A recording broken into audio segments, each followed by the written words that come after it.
There's those sounds that we've heard 9 other times because we are on 2 hands again, finishing our final time, hour number 10 here of the Common Good-A-Thon.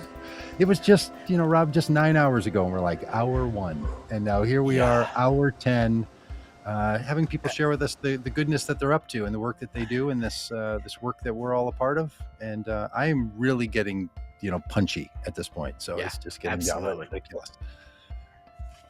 Hey, and we're joined by Billy, who I'm trying not to call Billy Ray every single time, but Billy Ray is also just Billy Ray's last name, and Billy does a lot of good work in the world that he can talk about, and famous for making great television shows and helping people think.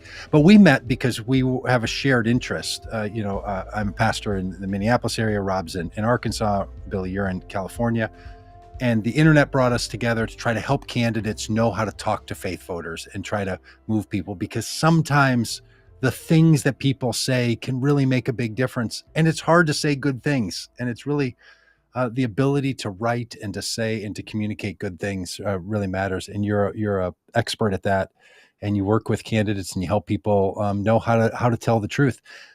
Some people think that what messaging organizations, and we feel ourselves to be one of those with candidates, that what they're doing is putting words in their mouths, and we don't see ourselves putting words in. We're trying to get the very best out of what they're saying. Is that a way that you also think about it when you do work with? I'll tell you how I think about it, and this comes from years, not just years, decades of writing for a living, writing movies or writing television or writing for streamers. What you're constantly doing is trying to locate the audience emotionally.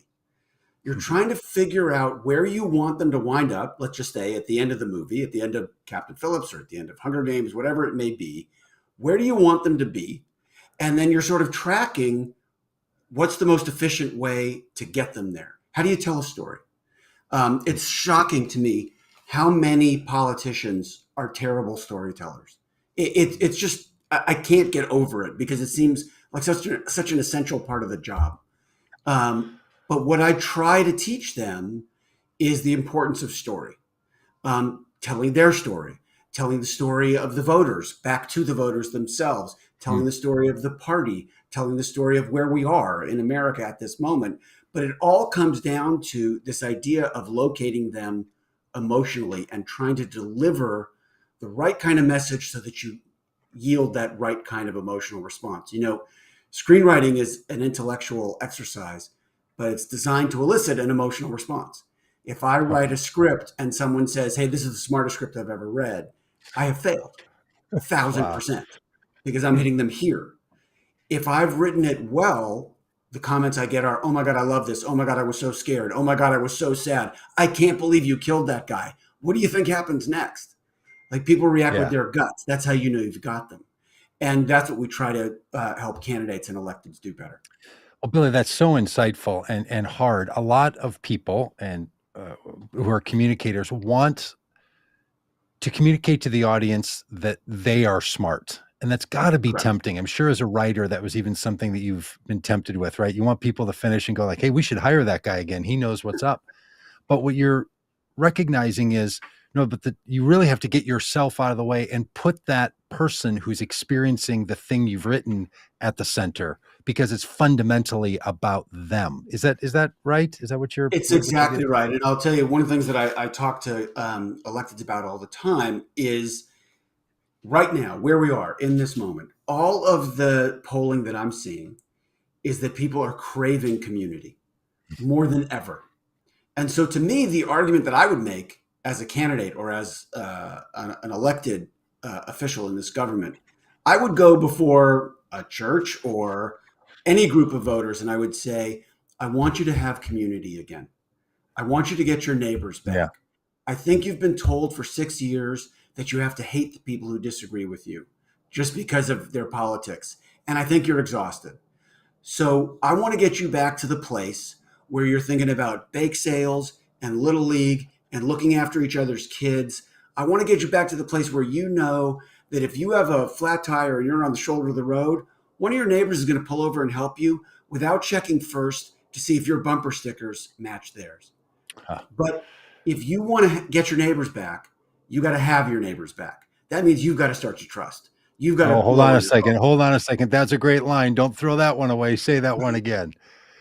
If you want to get your neighbors back, you got to have your neighbors back. You have to Oh, trust again. you're You have to unbelievable. lower your guard again. You have to start to love again. Yeah. And it's the only way that we are going to save our community. And it's the only way that we're going to save the United States of America. And Yeah. why that Billy, last part is so crucial is because, as you know from your work, if you make people personally accountable and reach out to them as citizens who play a role in this, Yeah. people come to you. They respond to that. It's not about telling them that you've got all the answers. It's join with me. We Yeah. will arrive at the answers together. I'll help you. I'll lead, but you got to come with me or we're not going to get anywhere.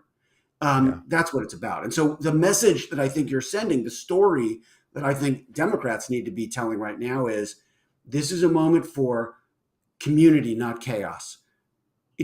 Competence, not corruption. Votes, not violence. Books, not bans. Laws, not lies. Truth, not Trump.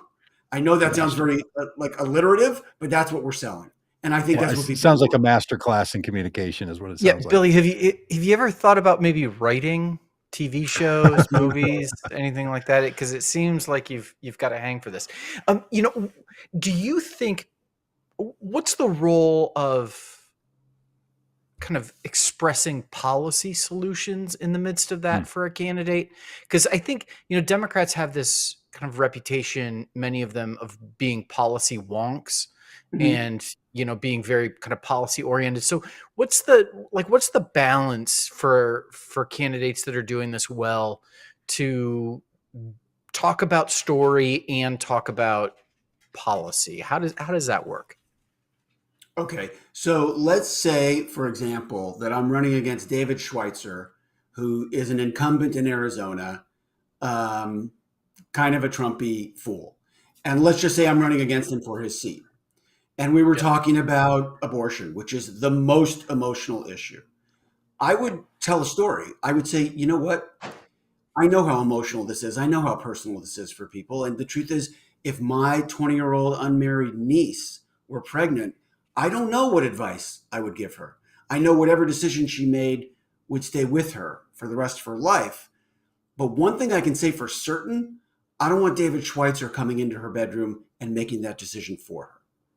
Okay, that's a policy conversation, but it paints a picture of big creepy David Schweitzer standing over my niece's standing over my niece's bed and making a decision for her. Wow. Mm-hmm. That's policy and story at the same time. Yeah. I mean, Obama had a great story.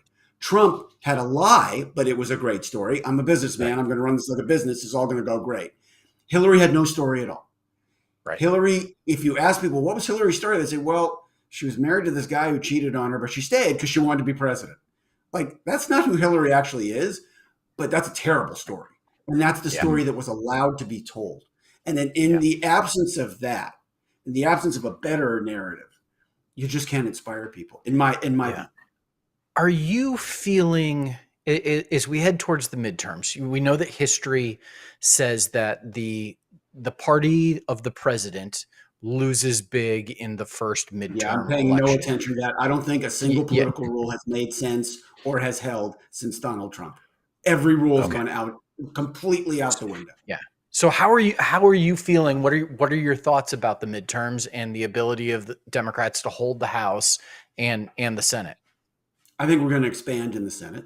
I think Fetterman's going to win in Pennsylvania. I think Tim Ryan will expose J.D. Vance to be the fraud that he is in Ohio. I think whoever comes out of the Wisconsin primary is going to destroy Ron Johnson. That guy's approval's at 36 in his own state, and his disapproval's at 51. I think Sherry Beasley's going to win in North Carolina, and I think Raphael Warnock's going to hold in Georgia only because he's running against literally the worst candidate of all time in Herschel Walker. I think Maggie Hassan's going to hold in New Hampshire. I think Mark Kelly's going to hold in Arizona, and I think Catherine Cortez Masto is going to hold in Nevada. So I think we're going to gain in the Senate. I really do.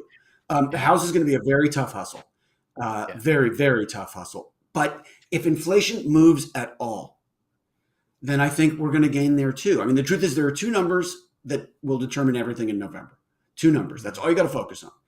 51% of Americans think the Democrats are weak. 54% of Americans think Republicans are extreme.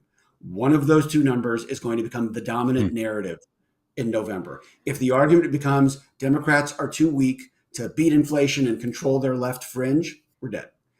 If, however, the argument becomes, wow, those Republicans are insane, look how extreme they are on guns, on abortion, on election denial, fill in the blanks, right? If the argument's about that, which I think is closer to the truth, then I think every race in America is in play. Billy, what do you think influences general population in the United States in their political opinions? Like we know that there's an exception made by the kind of voters we want to connect with to maybe, like, they'll say things like, well, I'd never vote for a Democrat, but I would vote for, then they fill in the blank. Right. So there's always an exception. But in the work that you do in your profession, outside of this, the common good that you do for working with candidates and all this and helping message, trusted voices and trusted authorities is what moves most of us. Where do you think that comes from for people in the United States? Do you think it comes from politics? Do you think it comes from other organizations, culture as a whole? Do you have a sense of, like, what frames that question of, do we think about Democrats as weak or do we think about Republicans as extreme? Where does that come from? How do we end up with that? Who are the people? If you analyze conservatives on a psychological level, what makes them conservative psychologically? What makes them bind together as a voting bloc? The psychology of voting behavior. What you find at the bottom of it is that what binds them together is their shared fear of chaos. Underneath every ad aimed at every Republican in my lifetime has been terror, because the thing that scares them most is chaos. So go back to the Willie Horton ad, which some of your listeners or viewers won't remember, but it's 1988. It essentially said, if you vote for Michael Dukakis, a black convict on furlough is going to come murder your family, right? Democrats are soft on crime, chaos. Then it became, after 9/11, Democrats are soft on terror, chaos. Then Democrats are open borders. Democrats are defund the police. Democrats are for burning cities. Democrats are for socialism. Democrats are for 8.5-month abortions. It's always the same argument, because if you give a conservative the choice between authoritarianism and what they perceive to be chaos, they'll pick authoritarianism every time. They're doing it right in front of us, because the conservative mindset needs order. And when it is scared, it will turn to the strong man, or what they perceive to be the strong man. It's why Trump was able to rise, because take the counties that voted for Trump, right? Do an overlay of the counties in 2016 that were experiencing devastation by opioids. Same map, exact same map. Yep. He went where there was despair, chaos, and then he turned it into anger, which is much more comfortable to experience as you're a person, right? Right. Despair, you blame on yourself. Anger, you can point at somebody else. He weaponized it and off he went. But I think at its core, he went to people who were terrified of chaos, and he said to them, you're right to be terrified, because you've given power to Democrats, and Democrats don't care about you. And that's why the liberals are laughing at you. That's why the elites make fun of you. That's why the media doesn't give you a fair shake. In the same way you can blame it on the Chinese or blame it on the Mexicans or whatever else, whatever his given speech was of the moment. He was going after a core bedrock fear, which was chaos. Yeah. Okay, Billy, we're going to get talk to Will Rollins in a minute, but let me ask you this question. Do you think he had a point? Like, sometimes it's a politician. I think Trump is just such a profound liar. It's hard for me to even get on this. But was he exploiting something very real? Do you think these voters were right to say, we have been forgotten, we are being laughed at, like not the country, but that the liberals don't like you, or that there's people against you? Do you think there's something in our country where everybody feels that way? Because I get this sense, like, depending on which group I'm with, people are like, man, somebody's just out to get us, and it feels like chaos from the other side, that somebody else is in control and we're not. Is that just a normal American experience? Not surprisingly, I'm going to blame this on a Republican. And I don't do that reflexively, but in this case, I think it's fair. Okay. I think America started to go off a cliff the second Ronald Reagan said in 1980, are you better off than you were 4 years ago? Not are we better off? Are you better off? He encouraged a kind of political selfishness. He encouraged a kind of tribalism that I think we're still recovering from. If you think about the way politics are run right now, it's all about tribalism. It's okay, I got to go get this block, white, Yeah. college educated women. Oh, no, no, no. I'm going to go get white, non college educated men. Oh, no, no, no, no. I'm going to go get the elderly. It's never what's best for America. Yeah. It's how can you make people in their own tribal blocks feel like you're the person who's going to articulate their particular rage. That's a really dangerous thing. But they did a study of all the things that Trump said in 2016. You know, it was by far the most popular thing he said in 2016, the thing that spiked like crazy. He said, I will be your voice. That was the line that made the needle move for him. So what that tells me is there are a lot of people out there who don't feel like they have a voice in their government. Yeah. And Trump said, I will be your voice. He was lying through his teeth. But oh my God, was that effective? Yeah. Right, so let's bring into this discussion a candidate that you've worked with, Billy, Will Rollins, who's running for Congress in California. Will, thanks for joining us. Wildly overdressed. Yeah, this is force of habit, Billy. This is just the uniform now. I sleep like a winner. Yeah. And Will, thanks for joining us. Thanks for being on the Good-A-Thon. Having you, Doug and I really want to have you on our podcast so we can have a long form conversation with you about your story and your run for Congress and all that. And we're going to make that happen. But thanks for jumping on for a few minutes with us on the Common Good-A-Thon today. Tell us a bit about yourself and your race for Congress, and you know, with Billy here, he can critique your messaging as we go. How about we do that? How about we do that live? That would be fantastic. Like a dad figure, literally right over your head. Say it a little differently. So no, I mean, I'm a former federal prosecutor, helped prosecute some of the people who attacked the U.S. Capitol on January 6th. Decided that I wanted to get in this race because I see my opponent as a threat to democracy, and extremism. And I caught a little bit of the last tail end there of your conversation with Billy. And I think that extremism and the radical right's ability to exploit the kinds of divisions that Billy was just talking about has become a really effective political strategy that's doing nothing to actually help Americans. I come from a family of Republicans and Democrats, and my grandparents served in World War II, met actually in the Coast Guard, came back to Southern California, started a small business, lifelong Republicans. And my family also has lifelong Democrats in it. And what's happened, I think, in the last 5 years is we've seen, and 6 years really, this sort of spread of disinformation, QAnon, conspiracy theory crap through our information ecosystem that has really divided the country in a way that's just different than it had been in my lifetime, or at least brought out some of these divisions in a way that's different.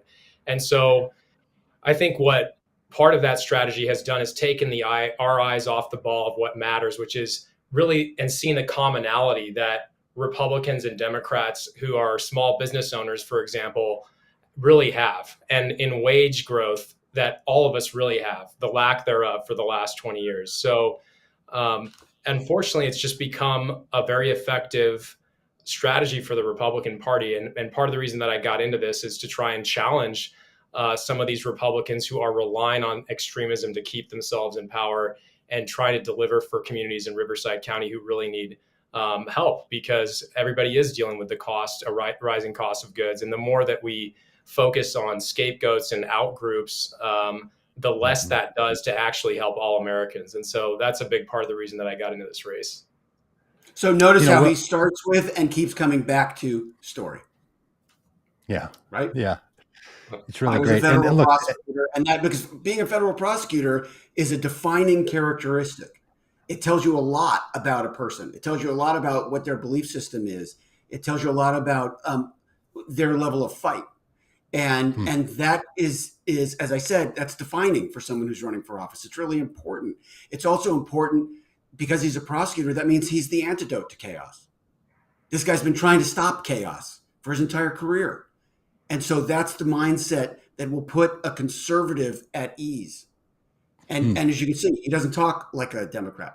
He talks in a way that independents and conservatives can actually hear. That's critical. He's a superstar. Yeah, it's really great, and we've been talking with candidates all day. I don't know how many, 12 or 15 or something, and the number of them that have been in the military and or are scientists has just been really shocking. I mean, just our little collective of people. There's a change afoot. I know a bit about your district just because my daughter used to live in California. I know people from Riverside. California is a complex ecosystem of places, and that area that you represent, Riverside, the sort of agricultural piece of it, feels like it's not a predominantly white place, maybe predominantly Hispanic. Uh, can you talk about the narratives in your community and how you engage with people to be sure that they feel represented in your campaign and in the work that you're doing, because it can be, it's complicated. I know in that part of California. Yeah, for sure. And my district's 30% Latino. So 30% Latino, 55% white. And, the thing that has really stood out to me as a first-time candidate is when you go and you talk to working families that are white or Latino, the commonality, again, that so much of us really have when it comes to stagnant wages, when it comes to the impact of inflation, and also just on the impact of a tax system that unfortunately for the last 40 years has really enabled, last year, I think 50 of the top 100 corporations in the United States paid $0 in federal income taxes. And so when you look at Latinos who own small businesses in my district, you look at families across lines who work for a living and are dealing with salaries and wages that have not kept pace with inflation. And you're seeing companies like Shell post a record $9 billion in quarterly profit and keeping a profit margin, by the way, of 20%. It's not like they're cutting into their margins when they're posting that.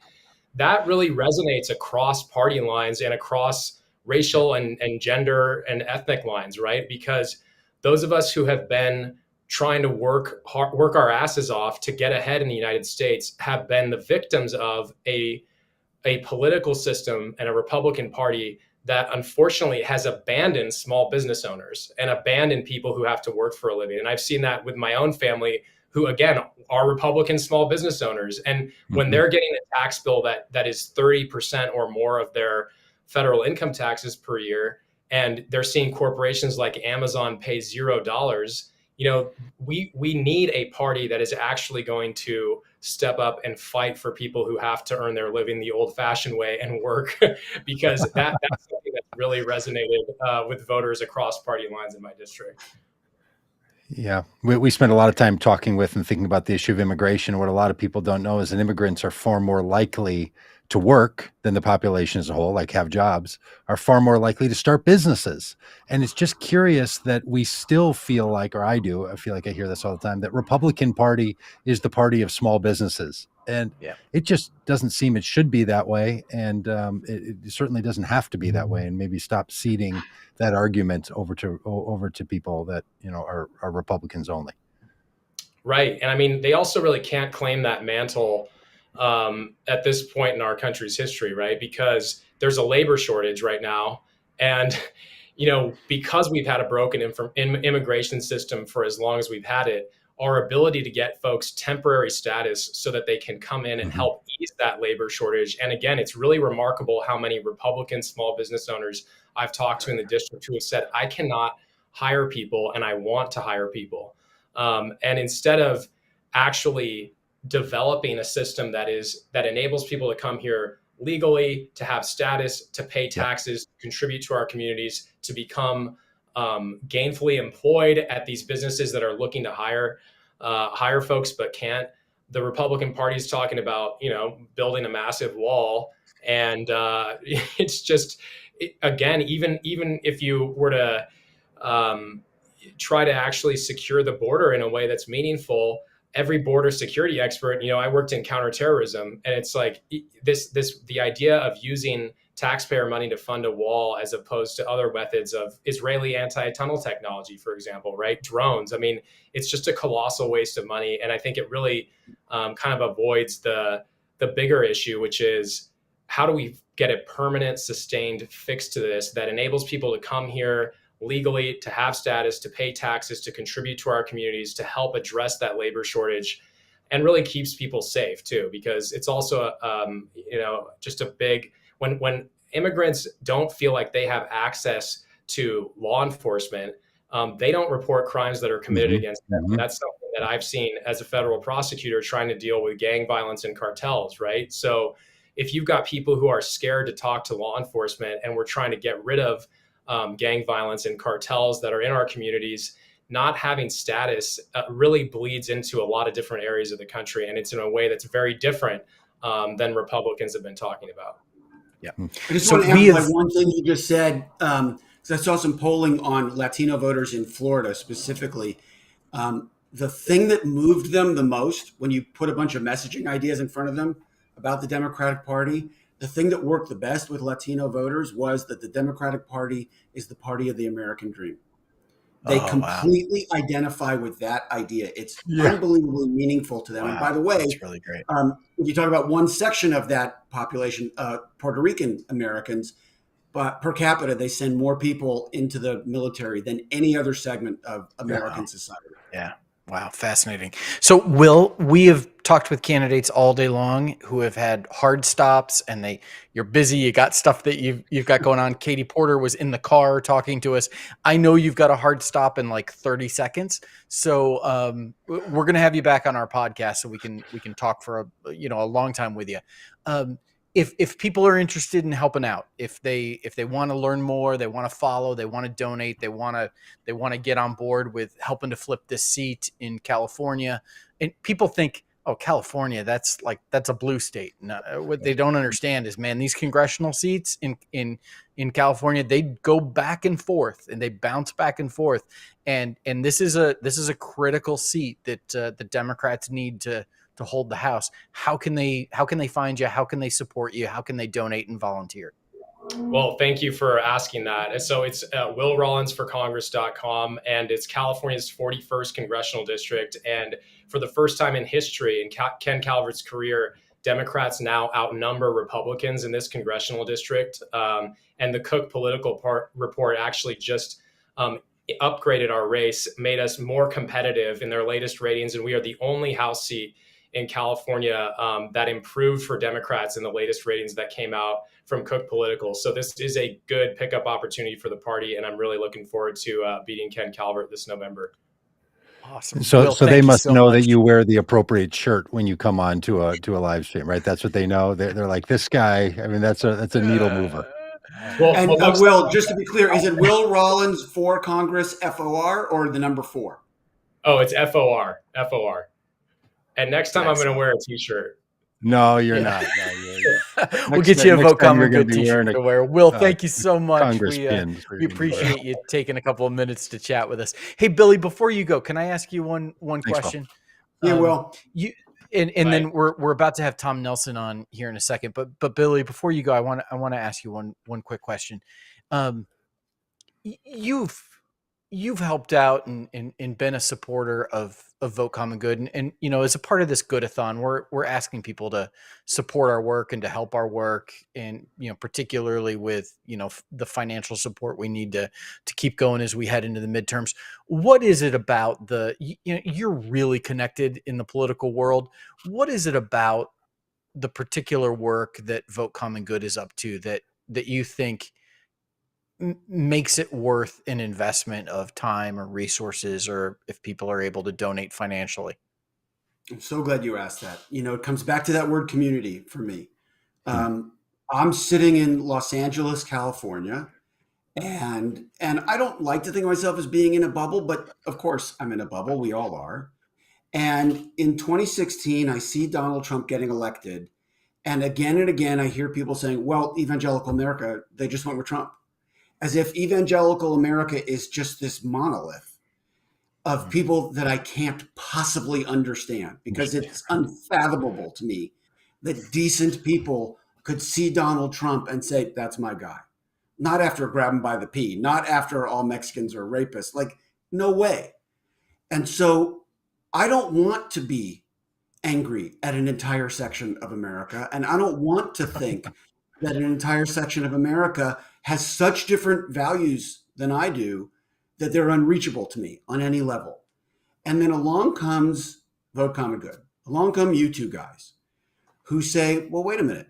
There's a group of people out there whose political affiliation and religious affiliation have now fused and become the same thing. And they've begun to believe that even the idea of voting for a Democrat would be walking away from Jesus. And we are here to help them understand that that's not only not true, it's the opposite of truth. And all of a sudden I see, okay, well, wait a minute. Trump won 80% of the evangelical vote in Michigan in 2016. And then you guys went to work, and 4 years later, he wins 71% of the evangelical vote in Michigan. Wow, that's a lot. That probably swayed that state, which means we take credit for it. And you should. But what that means is, wait a minute, those people are part of a community that I can be a part of. Those people are Americans like me. And they just need to be spoken to in a way that you guys understand, that I have to try to learn. But it means that there are more Americans out there that I can love and that can love me. And that is God's work. Ah, that's beautiful.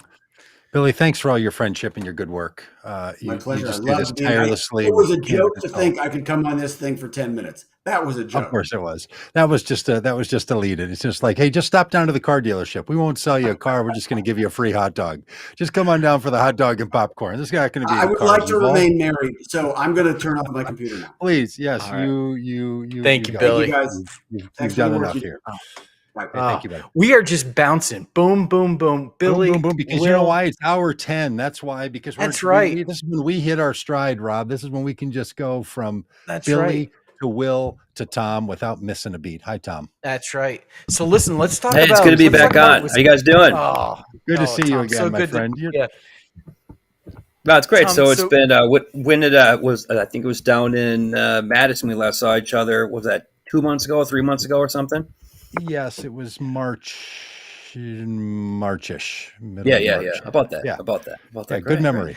You've met a lot of people and seen a lot of people since then. Thanks for remembering us. Of course. At least are you in a car? Are you in a car right now? I'm not. Okay. Because Katie Porter was just in a car, and I thought Katie Porter was in a car. Yeah. Because I thought we'd start, candidates in cars, sort of our take on comedians drinking in cars, coffee or something, right? Right. Getting votes, candidates in cars getting votes. Yeah. So Tom, you're running for the United States Senate in Wisconsin. Billy Ray just said a couple of minutes ago that as he was ticking down through the list of all the races that the Democrats are going to win, he said whoever comes out of the Democratic primary in Wisconsin is going to beat Ron Johnson. So talk to us about your race. How are things going? How are you feeling? When's the primary? And then we can talk about Ron Johnson, aiding and abetting, criminals trying to steal the election. But we'll get to that in a minute. Give us an update on how things are going and where you're at with the campaign. Well, it's great. You kind of mentioned Ron Johnson and things that he's saying. And, we just got done doing another ad shoot today. And I get back in my inbox. There's like 10 tweets in the queue to be approved or whatever. Because he said like 10 crazy things just in the last 8 hours. And it's just, I can't keep up with this guy. Like I need an entire communications team to track this guy. But, he's gotten crazier and crazier. And I know I mentioned this before, though. But this campaign is going on about 21 months. So we got in October of 2020. So we were the first Senate candidate to declare for this cycle.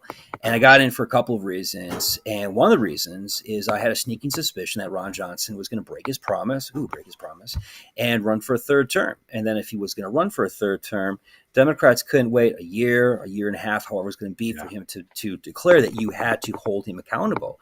And so day after the election, when he was crying these conspiracies, when he was abusing his position as Homeland Security chairperson, ginning up these election conspiracies that led to the insurrection, by the way, it was a day after. So January 7th of 2021, I called on Ron Johnson to resign. And, so he's going to run again. He not only was he, I think, instrumental in ginning up people thinking there was a conspiracy that led to the insurrection, but sure enough, he was literally he was physically part of this, handing off a slate of fake electors. And so now everyone's like, "Oh my gosh, we got to get rid of him." Yeah, we have to get rid of him. I've been doing that's been my life's work for the last 21 months. So the campaign's strong. This is the grassroots campaign. This is the people's campaign. Thanks so much for your support. We're the only campaign that has hit 72 counties, 72 county campaign. So for those outside of Wisconsin has 72 counties. We did a 72 county listening session tour last year. Did it in 43 days. We have put on thousands, I don't know, maybe tens of thousands of miles. So this is a beautiful state. I think one of the nice things about this is being able to get out there and meet so many different people.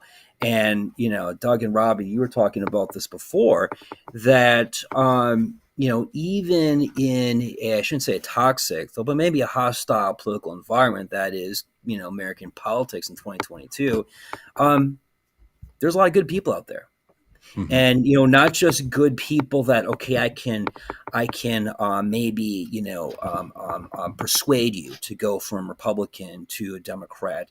There are a lot of hardcore Trump supporters that I can actually have conversations with, and I don't think I could have said that a year and a half ago in the wake of losing. I mean, a lot of people, most Trump voters have moved on.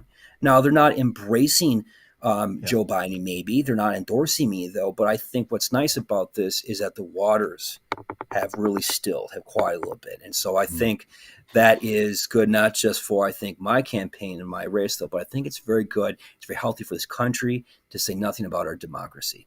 So I think that's some good news. Hey, Wisconsin has maybe the latest primary season in the country. It's like August, was it August 12th or August 9th? 9th? August 9th, yeah. That is really late. Like, that setup makes it hard because the election is November 8th, right? Yeah. So you're talking, like people who buy, ketchup on that day, or, have barely used 3 squirts of it by then, right? Like, it's instantaneous, and next you know you own a car, right, from a used car salesperson, right? That's right.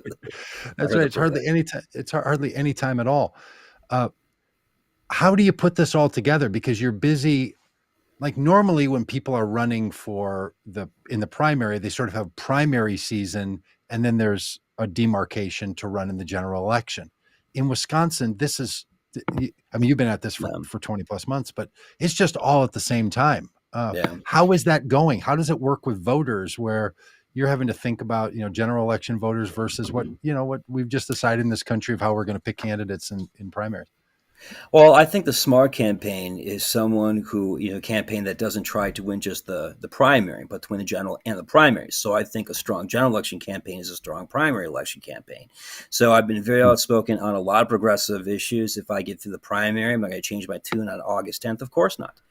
And to say anything, that's my core. It's what I believe in. It's where I came from. But obviously, if I can beat out a field of like 7 or 8 with this message, why would I change? It would just validate that you were right on those issues and people agree with you. And so that's one step closer to get into Washington to do some real social and economic, constructive social and economic change. It's really exciting. And to think 4 months, win, lose, or draw, this race will be over. It's July. Wow. It's been over in November. 4 months. We've gone 20 months, 21 months. So it's been over just like that. Yeah. You're like an Olympic athlete that trains for years, and then you see the Olympics sort of coming, and it's just kind of comes really fast. Keep your eyes open. Don't blink. Don't blink. Yeah. Yeah. Hey, Tom. So, we've talked about Ron Johnson and his involvement in January 6th. Doug and I live stream and watch the January 6th committee hearings. Kind of like I've compared us to Statler and Waldorf, the old guys from the Muppet Show. We get on YouTube and watch and make snide comments and or Mr. Science Theater 3000, right? Yes, exactly. There you go. That's a real throwback. That's a great show. My wife Vanessa says that most of what we do is just say "wow" under our And breath. sigh a lot. And one of those wow moments was the revelation that Ron Johnson offered to deliver to Vice President Pence a slate of fake electors in an attempt to overthrow the election. I mean, this is I we can't just gloss over the fact that your opponent was actively involved in trying to thwart the peaceful transfer of power. This isn't just like some philosophical, oh well, our guy didn't win and we're trying to no, he was literally physically involved in a plot, a conspiracy to steal the election. I mean, I don't have a question here. I just have a wow under my breath. I mean, how did, what would, I don't know if you've had a chance to, I'm sure you're out busy campaigning, but when you hear that news, when that revelation happens, how's that strike you? How does that hit you? I mean, I'm just kind of numbed. After 20 months running as this guy, I mean, nothing can surprise you. And, but I think it builds the resume. I think it shows, every day, if not every week, we learn why he is unfit for office, and it builds our campaign's message. It reinforces that. I think, we're in a good spot though, because while it's important to make the argument, why not to vote for the incumbent, you also have to give a very good reason why to vote for you. And I would not say that it is a foregone conclusion for whomever gets through this race that is going to beat Ron Johnson, because there's, I think, 4 leading candidates here. We're all very different. We have all our strengths and weaknesses. So I would just say right now that once we get through the primary and people coalesce again, with that nominee, this is not a guarantee. In fact, if you go to 538, that does the political prognosticators, 538.com, they said it's a 72% chance that Ron Johnson wins re-election. 72%. Wow. So this is weird. So, and that's with everything, knowing what's happened with the January 6th Commission, what happened with COVID, what happened with the insurrection. And then we haven't even started to talk about these social and economic issues, the stances he's taken on, the action he's taken that has hurt the working families, not just in Wisconsin, but across the country, on the economy, on jobs, on immigration, on healthcare, you name it. So there's really a full plate. But I think what's really disconcerting about this is not just, first and foremost, that he tried passing on a slate of fake electors, but then he kind of lied about it. And then he blamed it on the intern. And, and then he blamed it on a member of Congress. I haven't talked to this guy in 10 years. That's about as close to throwing a fellow Republican under the bus in Washington as you're going to. I don't know this guy. Who's he again? What state is he from? Yeah. It's just so embarrassing. Let me ask you this. Are you, when you get to DC and you're a part of the Democratic majority in the Senate, trying to, prophesy to the positive here. Where there's been a lot of discussion about what needs to be done with the filibuster. Where will you be as a senator when it comes to, what should be done with the filibuster in the Senate? Well, we have to get rid of it. And my experience being a majority leader in the state assembly, I'll go to Chuck Schumer and I'll say, look, this is how Republicans have been doing it in Wisconsin. This is how they've been doing it in Washington. This is what we're going to do. And you're the majority leader. You got to figure this thing out, which is we're going to have a vote to repeal the filibuster. And then we're going to go right down the list. Everything from codifying Roe to raising the minimum wage, taking a vote on Medicare for all, a Green New Deal. And we're going to do it in one night. We are just going to get this thing taken care of. You're going to round up the votes. You're going to 50% plus one, and we're going to do all of this. We're not going to do this cute stuff we've been doing for the last 11 months by counting the votes here. We don't have it. Take a vote here. It is amateur hour over there. I'm just a little county executive here in Northeast Wisconsin, but I think the simple thing is to get the nose count, get your votes, and then just do it. Because Democrats continue to make the mistake. A good example is 2009 when Nancy Pelosi thought it would be a terrific idea. Okay, let's all just go back to our districts. We can have a nice discussion on healthcare. That's not what happened. Okay, you had the birth of the Tea Party movement. And Democrats thought, okay, well, let's meet them halfway. And so they spent, months with like Chuck Grassley and Susan Collins trying to hash out a deal. We never got one single vote. Democrats didn't get a single vote for the ACA. And what did we get in return for working with Republicans? We lost the public option. We lost the public option. So there's another side to bipartisanship. And a skillful legislator is going to know when you can work on something in bipartisan fashion and when you can't. But that thing is so darn important that you have got to charge forward and you got to get that thing passed. And that's what we're going to have to do January of next year. Yeah. I think, we were talking earlier today because this is hour 10. So we've talked about a lot of things today. We're talking about everything. We've talked about Doug's hat. We talked about, all of it. We've been talking about like the zeitgeist, like the political mood that exists in the country. And I think part of the political mood that exists in the country is, I think there's a frustration with Democrats not getting stuff done. Right. And I think you're really tapping into that, which I think is really wise because that's out there in the air. That feeling exists that, man, if we're going to send you to DC, we want you to get some stuff done. And do what is necessary to be effective. That's right. That's right. And if Democrats hold on the majority and God willing build our majority, I think this is going to be our last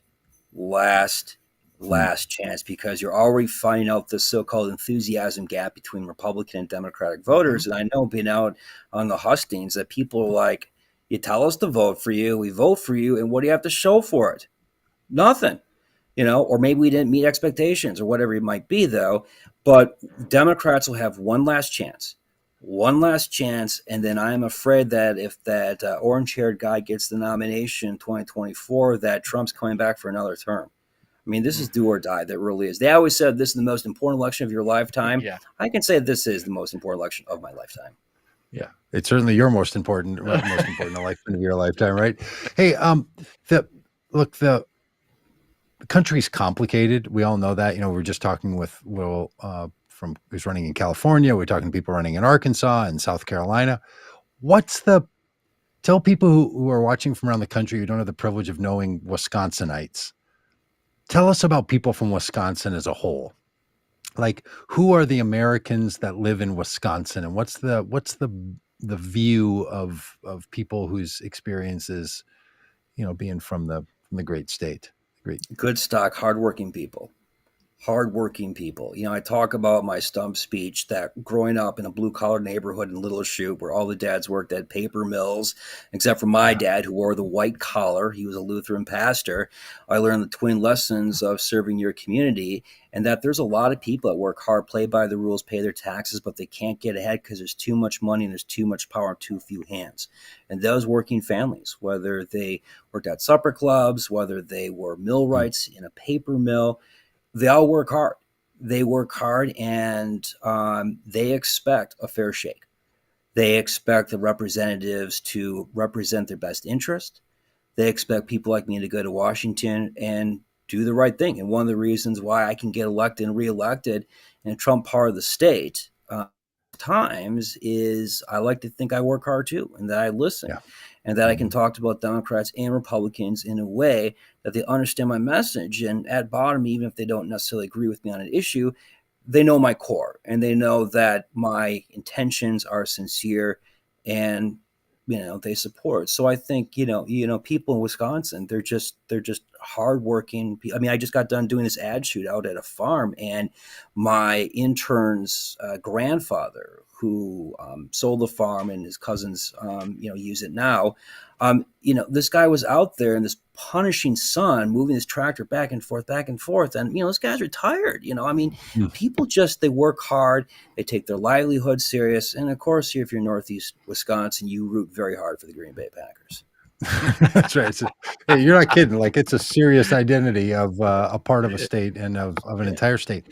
Because I live in the adjoining state of Minnesota, and I had 4 children that are now all young adults. We thought a lot about college. And one of the things you notice in Wisconsin is that there's an elite state college system that's run by the state. In Minnesota, there's an elite private college system run by small independent private colleges. And that's a thing. There was a kind of democratic imagination in Wisconsin that wanted to put together this "we all do better when we all do better" idea, and wanted to build a kind of infrastructure. Yeah, Paul Wellstone phrase. Wanted to put together this idea that, hey, if any of us are going to do better, we've all got to sort of do better, and let's be in on it together. That came under great assault during the late 90s, early 2000s, Republican moves that were happening in both of our states. Does it feel like it's moving back to that? Is there a sense that there's slowly a feeling of us? Yeah. Yeah, slowly. It kind of comes in fits and starts. I think we get, maybe some false hope leading up to the election. So last year there were all these polls that were showing that we were going to take back 6 seats in the state Senate, 7 in the state assembly, and we didn't move the dial. And, it's kind of hard because sometimes you get, some false, a false start. I'm like, okay, this isn't going there. But yeah, I think with Walker, probably in 2011, 2012, when he won his recall, then re-election 2014, I think that really was rock bottom. It really is. And I think things are coming back. I thought what you were going to say when you talked about colleges in Minnesota, I went to Carleton, and it broke my mom's heart that I didn't go to St. Olaf. I was on that side of the river of the town, Lutheran family. Want to go to St. Olaf. But all right, so we're talking about the UW schools, of course. But yeah, the Wisconsin idea, that's something that's very unique to Wisconsin. And we've got about a dozen land-grant schools. And the Wisconsin idea is not just, college-age student, go and get a good education, UW Eau Claire, UW Superior. No, it's Eau Claire and Superior and Green Bay and Stevens Point. The doors to those institutions are open, and vice versa. They go into the community that makes the community stronger. And, there aren't a lot of states that do that. And that, unfortunately, yes, it has been withering on the vines because of both Democratic and Republican administrations. And you're right. It was both late 1990s, early 2000s that we start shifting money away from those. And I think that we're still, we're paying a hefty price. We're losing, declining enrollment. And so now you got to raise tuition fees. So it's a really good example of how you have this really good, community educational ecosystem. And just if, you ignore Mother Earth, and cause irreparable damage. And I'm afraid we've caused irreparable damage to our institutions, to our educational institutions, and it's going to take a while to get back. Yeah. Well, Tom, we sure appreciate you, Tom. Thanks for spending time with us tonight. Of course. If folks want to find you and follow along, donate, volunteer, how can they get in touch? Our social media, our website's all nelson4wi.com. So FOR, nelson4wi.com. Twitter, Instagram, TikTok, even Twitter, Facebook. So come check things out. Awesome. Tom, thank you so much. TikTok, so are you making your TikTok videos, or does somebody else make your TikTok videos? Half and half. Okay. All right. Well, they come to me and say, they say, can you say something about labor unions? Okay, yeah. And so I say that, and they kind of splice and dice some things, and they post it up. And the topic does well. Have you done any dance challenges yet? Hold on a second, Matt. Do we do any dance challenges on TikTok? There's somebody there. Turn that camera. You don't remember? Hey. I think we did a couple. We did a couple of dancing. I think there was one. Yeah, it was. I had to do the thumbs up or thumbs down. Ron Johnson up. No, Ron Johnson down. Tom Nelson. Yeah. So there's been these. There's been a couple too. They tried doing something. I thought, no, this isn't too U.S. senatorial. We're not going to do this. Yeah. So who is that you asked across the room there? Who is that? That's Matt. And Matt works with you? Matt works with me. I should probably give him overtime just by dealing with my poor sense of humor and bad jokes. Yes, you Well, should. I got to tell you, I communicate with some folks on your team, Irene and Matt, pretty often, and they're really great, and you're really great. Thanks for taking some time to talk with us, Tom. I know you've Thanks had for having me. a long day of shooting ads, and keep Thanks, up the Tom. good work, and we're rooting for you there in Wisconsin. Great. Thank you so much, guys. Appreciate it. Thank you. Thanks, Tom. Thanks, Matt. I appreciate that Matt was sitting on a Davenport. I leaned really hard because in just a matter of minutes, I'm telling you, friends, it's the Keith couch, Davenport. the furniture jokes are about to happen. Oh, they're about to roll. Hey, thanks for your contributions. The thermometer keeps climbing. We are over $25,200. If you have a chance to make a contribution or know someone who could or would, we'd sure appreciate you knowing about it. We're trying to give you a little picture of some goodness going on in the world. We hope you feel boosted in the goodness that's going on. We have 2 hours left and still a lot of people to talk to and a lot of people to reach out to. So it's still a very full schedule. All right. So we will be back here with Keith Davenport and others here in just a minute. And this will refresh. If you're not yet over on our YouTube channel, go over there. Really, seriously. Don't watch it on Facebook this next hour. Just 1 hour on YouTube and it'll change your life. Guarantee you. Your life is going to feel really different an hour from now. Okay, don't try then. If you don't want your life to be any different, then just keep doing the same thing you've been doing over and over. Try it over there at Facebook or at YouTube. I couldn't even with a straight face get it up. All right, but we'll see you in just a minute when we pop back on here with